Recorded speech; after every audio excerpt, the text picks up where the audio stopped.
Hello and welcome to this very, very special conversation that I am privileged to have with President Jacob Zuma. Gedle Shekise. I got it right? Almost. Almost. Yeah. Zuma. Sir, how wonderful to have you. Thank you. Good to have you here as well. In a conversation again after 6 years. You remember? Yes, I remember very well. We caught hold of you at the Taj Hotel in Bombay on your first visit. Yes. And I think you were very gracious in saying that you had chosen, quite consciously chosen, India as your first Asian country to visit. Yes. Yes, I said so. I said so because that was related to the relations that have been there between South Africa and India, which started before both countries. These are also moral relations. Absolutely. This is a moral issue as well. This started long before both countries were free from colonialism. I think one of the leaders who was very responsible in really establishing this kind of relationship, leaving aside that South Africa hosts the biggest contingent of Indians out of India. Right. Leaving that one aside, and that perhaps was the reason why Mahatma Gandhi, after doing his law in London, had to come and practice here. And therefore, he became an important factor that when he was here, the Calabar apartheid, so to speak, later as it was called, he came face to face with it in Pietermaritzburg railway station. Right. And that is what turned him from a lawyer into a freedom fighter, a leader of a great country. And a Mahatma, in fact. Exactly. And he introduced Mahatma, which has been very powerful in the manner in which, and it had a lot of influence, by the way, to the South African struggle of a non-violent struggle, etc. So this is the kind of history that then led that once India was free, it remembered that there were countries in the continent of Africa that were colonized, particularly South Africa. It therefore was one of the championing of the anti-colonial struggle, anti-racist struggle, anti-apartheid struggle.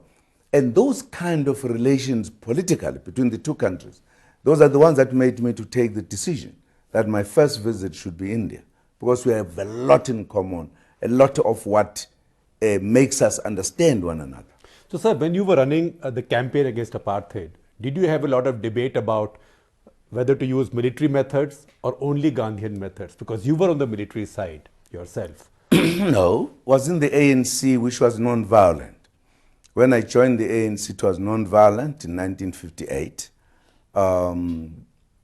We worked, but the apartheid was so heavy, so brutal, that the issue whether we continue the non-violent or we change into an armed struggle, it is a matter that was debated very seriously within the ranks of the ANC, as well as the alliance, the Congress alliance, debated not once by the leadership.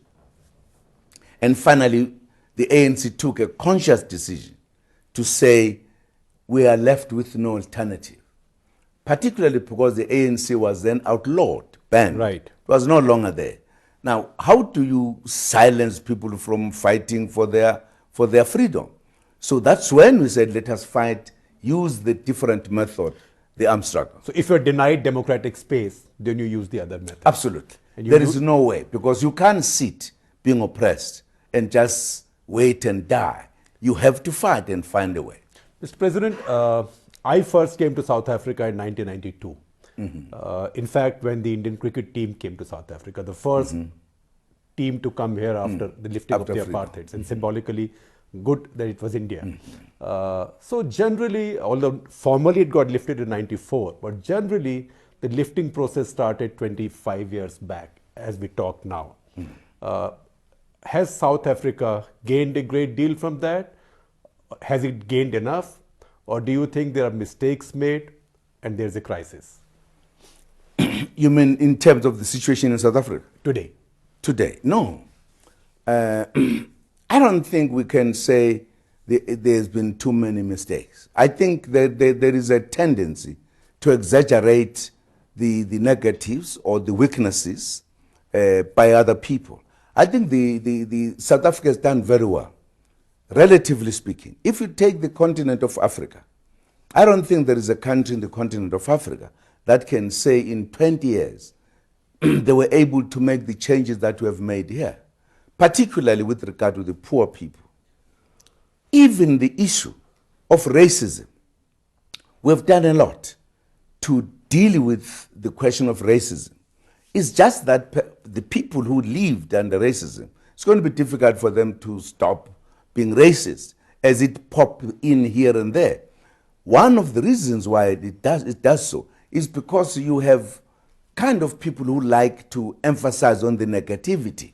This is what will encourage people to be able to utter some kind of racist things. But if we were emphasizing on the positive, no one would be brave to make that kind of remarks. That is what I know governments say everywhere. But the fact is that your economy is struggling right now. Growth rate is down. In fact, IMF has almost made it zero now and the projections 0.1. So you have a growth rate that's not keeping up with your population growth rate, economic growth rate. There is some flight of talent and some capital, and there is joblessness. So these are serious problems for your country right now. Of course, the country of economy is not just on South Africa only. Ever since the problems that emerged from the American bankers, financial crisis, that has affected the world. I think one of the most affected regions was actually Europe. For a long time, they could not pick up their heads. So it's not like a strange thing that you have South Africa in those kind of crises, because it is relative to what has happened. And again, one of the things that people fail to look at when they talk about South Africa is the fact that South Africa is the only country in the world that had an institutionalized racism, which therefore put out of the mainstream the greatest majority of the black people. Now, and that was economic, education, undermining of culture, everything. What we often don't emphasize is that in the last 20 years, we are dealing with that issue, how to close the gap. In fact, normally the analysts equate South Africa to its kind of same level countries. But what they don't realize is that other countries never had the population divided as it was in South Africa. And therefore that factor is often forgotten. And this is what we are dealing with in terms of how do you grow the economy. For an example, the reality in South Africa is that the bulk of the economy is monopolized by those who were in the economy before. We are trying our level best how to grow the economy that is inclusive, so that we address the apartheid issues, which other people have got nothing to do with it. But it's also, economy has a problem because it's commodity linked. It's too dependent on commodities, commodity prices. Commodity and finances. I think that's what the economy is as well. That's what we are dealing with in changing the economy, so that it does not become just a commodity or finance economy only. It becomes the real economy, so to speak.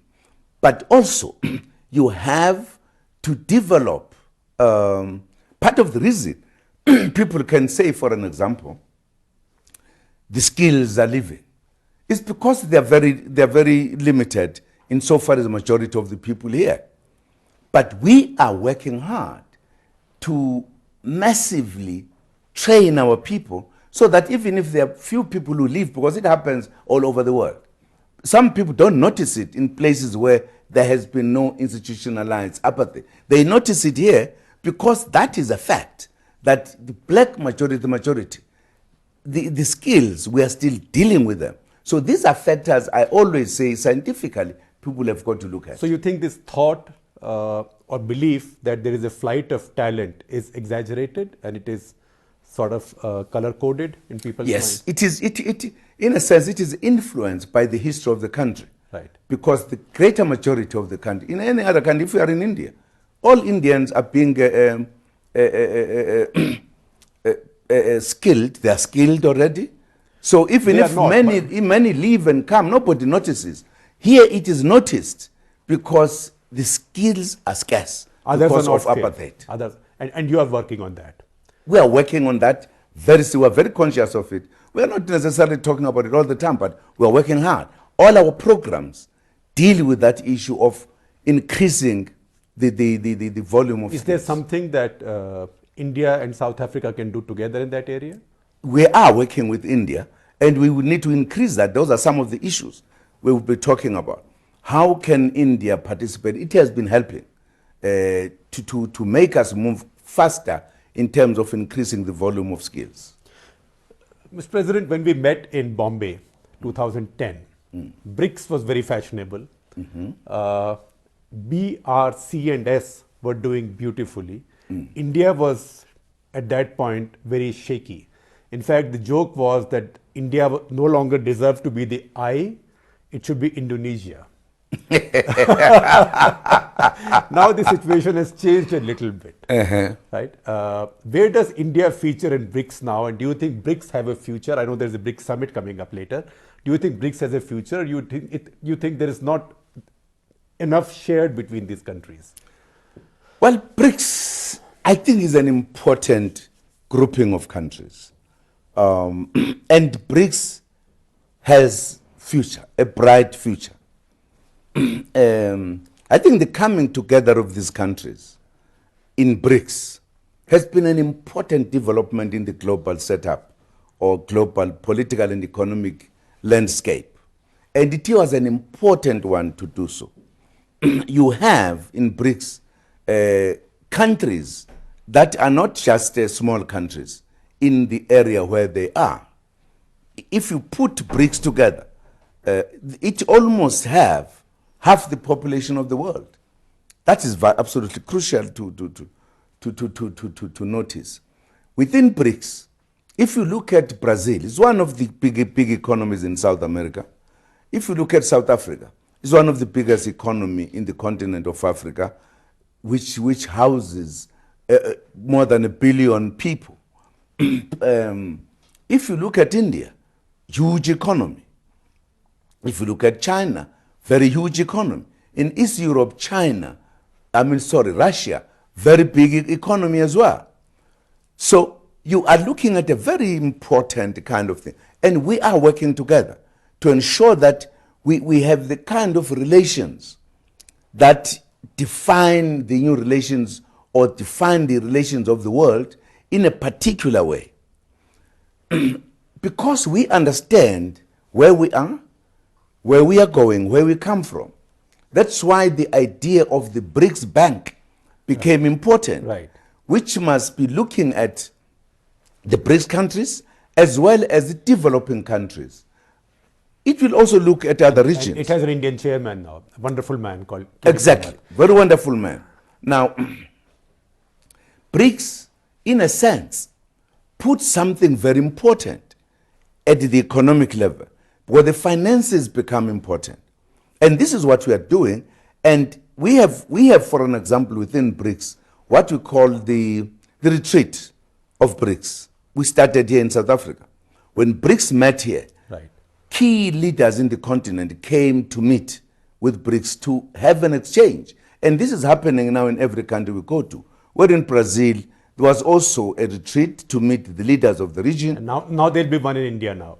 Exactly. Right. So BRICS is introducing the kind of new culture of how to relate, etc. So it is absolutely important. It's a new grouping. it's So, a- Mr. President, I know that you have many things to do, but should we in India worry about the growing Chinese presence and influence in South Africa? Why should you worry, really? Because, as I said earlier, countries have relations. And countries have relations with any other country. We have had relations with the European countries for centuries. That has not stopped us for an example, as new countries So we like should India not and worry. South Africa.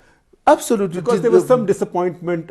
Nobody expected South Africa to be on the other side of India at the nuclear suppliers group, for example. It was seen as Chinese influence.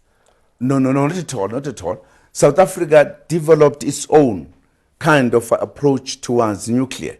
You'll realize under Mandela leadership. Right. Mandela said, we are not Absolutely. going to... There was a clandestine program which he gave up. Exactly. Right. So that's the point that South Africa has. It promotes the non-proliferation of dangerous things. So it uses what you call nuclear for purposes of peace purposes. So that is its position. It's not influenced by anyone. Right. It took its position at a given time. And it is not a position against India. It's not a position against India, not at all. Right. Absolutely. Right. Not at So, all. Mr. President, before I let you go, do you have a message for your audiences in India? And I know many Indians live in South Africa, but audiences in India. I keep saying that we have to learn from your truth and reconciliation process. Yes, absolutely. We can extend it to many of our problems, from Kashmir to our caste problem to many other problems. Of course, we learned a lot from India in terms of our political posture, in terms of how we've seen our democracy, etc.